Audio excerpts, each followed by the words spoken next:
ఊరికి దూరంగా విసిరేసినట్లున్న కాలనీ, అక్కడక్కడ దూరంగా ఉన్న ఇళ్ళు.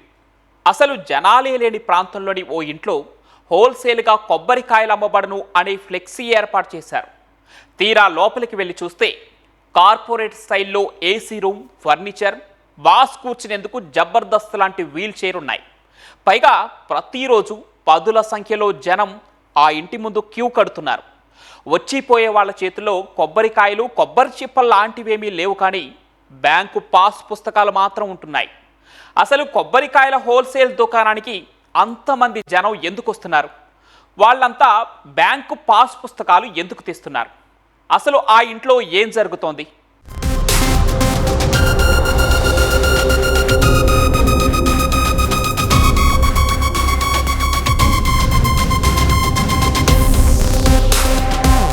డబ్బులు ఎవరికి ఊరికే రావు. ఈ విషయం గురించి ఎవరు ఎంత మొత్తుకొని చెప్పినా జనం చెవులకు వినిపించదు. స్కీమ్లు, లాటరీలు అంటే ఒకప్పుడు జనం ఎగబడేవారు. కాలం మారినా జనం మారలేదు.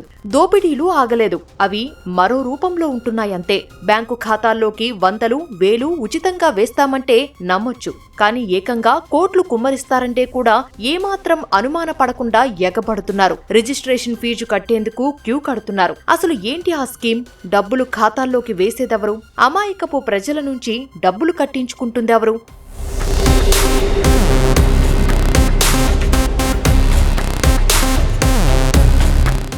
3,000 కడితే 3 లక్షలిస్తాం, 10 లక్షలు కడితే ₹1 కోటి సొంతమంటూ ప్రచారం చేస్తే వెనక ముందు చూడకుండా డబ్బులు కట్టేందుకు జనం క్యూ కట్టారు. బ్యాంకు పాసు పుస్తకాలు పట్టుకుని వాళ్ళు చెప్పిన అడ్రస్ లో ఎదురు చూశారు.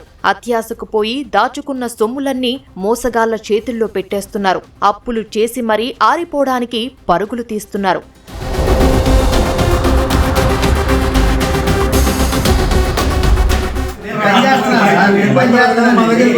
నేను ఇన్ని వేల మందికి పనిచేస్తున్నా సార్. ఏమైతే నన్నే కేసే లోపల మన ఎంఆర్ఓ గారు ఉన్నాడు, శ్రీనివాసరావు గారు. ఆయన జనాన్ని, ఆయనకి దాని మీద అవగాహన లేకపోతే ఆయన 80 మందిని ఆయన జనాన్ని ఎందుకు చెప్తున్నా సార్. అచ్చింపేట శ్రీనివాసరావు గారు ఆయన కూడా తింటూ ఉన్నాడు. 80 మందిని ఆయన 86 మందిని పెట్టుకున్నారు. చూశారుగా ఎంత నిర్భయంగా మాట్లాడుతున్నాడో ఈ వ్యక్తి. పైగా తహసీల్దార్ 80 మందితో డబ్బులు కట్టించాడని ఎలా చెబుతున్నాడో.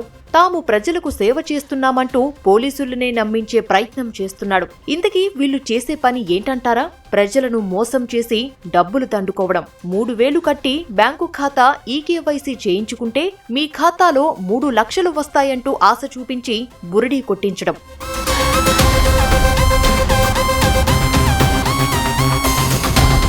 పల్నాడు జిల్లా నరసరావుపేట శివారులోని ఎల్టీ నగర్లో ఓ ఇంటిని అద్దెకు తీసుకున్న కేటుగాళ్లు రాకెట్ ల్యాబ్ పేరిట కార్యాలయం తెరిచారు. 3,000 కట్టి బ్యాంకు ఖాతా ఈకేవైసీ చేయించుకుంటే ఖాతాలో 3 లక్షల రూపాయలు పడతాయని ప్రచారం చేయడంతో చుట్టుపక్కల ప్రాంతాల నుంచి పెద్ద సంఖ్యలో ప్రజలు ఆ ఇంటి ముందు క్యూ కట్టారు. ప్రతిరోజు పెద్ద సంఖ్యలో జనం వస్తుండటంతో అనుమానం వచ్చిన వీఆర్ఓ రాంబాబు పోలీసులకు ఫిర్యాదు చేయగా విస్తుపోయే వాస్తవాలు వెలుగు చూశాయి. చిలకలూరిపేట మండలం గొట్టిపాడుకు చెందిన నాగండ్ల వెంకట బ్యాంకు ఖాతాదారులకు బంపర్ ఆఫర్ ప్రకటించాడు. కేరళలో పాలక్కడుకు చెందిన అజీజ్ సత్తి అనే వ్యాపారి పేదవాళ్ల ఖాతాల్లో పెద్ద ఎత్తున డబ్బు జమ చేయనున్నారని ప్రచారం చేయించాడు. 3,000 పెట్టి ఈకేవైసీ చేయించుకున్న వాళ్లకు మొదటి విడతలో 3 లక్షలు, రెండో విడతలో ₹1 కోటి, మూడో విడతలో 25 కోట్లు వేస్తారని నమ్మించాడు. దీంతో పెద్ద ఎత్తున జనం ఈకేవైసీ చేయించుకునేందుకు క్యూ కట్టినట్లు తెలుసుకుని పోలీసులే ఆశ్చర్యపోయారు. దాదాపు 300 మంది నుంచి డబ్బులు వసూలు చేసినట్లు తెలిసింది.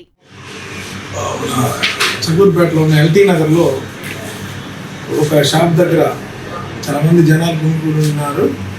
దాని గురించి మన Kesanapalli VR incharge VR Rambabu గారు వెళ్ళి విచారిస్తే అక్కడ కొంతమంది జనం దగ్గర వాళ్ళకి ఏదో బ్యాంక్ అకౌంట్ ఓపెన్ చేస్తే దాని గురించి కేవైసీ చేస్తున్నారు. ఓపెన్ చేసి దాంట్లో అమౌంట్ పడతాయని చెప్పి వాళ్ళు కేవైసీలు చేస్తూ ఉన్నారు. అది అనాథరైజ్డ్గా, పర్మిషన్ లేకుండా అనాథరైజ్డ్గా చేస్తున్న నాగండ్ల వెంకట్రావు అనే అతను మరి ఒక 3 మీద అసోపేట పోలీస్ స్టేషన్లో కేసు నమోదు చేశాం.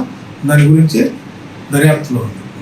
ఈయన దగ్గర 263 మంది కేవైసీ చేస్తున్నారు. మిగతా వాళ్ళు ఎవరైతే ఇంకెవరు ముందుకు రాలేదు. దాని గురించి వెరిఫై చేస్తాం. వెంకట్రావుతో పాటు అతని కుమారుడు వంశీ, దేవల్ల నరసింహారావు, పెండ్యాల నీరజ ఓ బృందంగా ఏర్పడి ఈ పథకం వేసినట్లు పోలీసులు తెలిపారు. అమాయకపు ప్రజలను మోసం చేసి డబ్బులు దండుకుంటున్నట్లు గుర్తించి అరెస్టు చేశారు. ప్రజలు ఎలాంటి మోసగాల చేతిలో బలైపోవద్దని హెచ్చరించారు.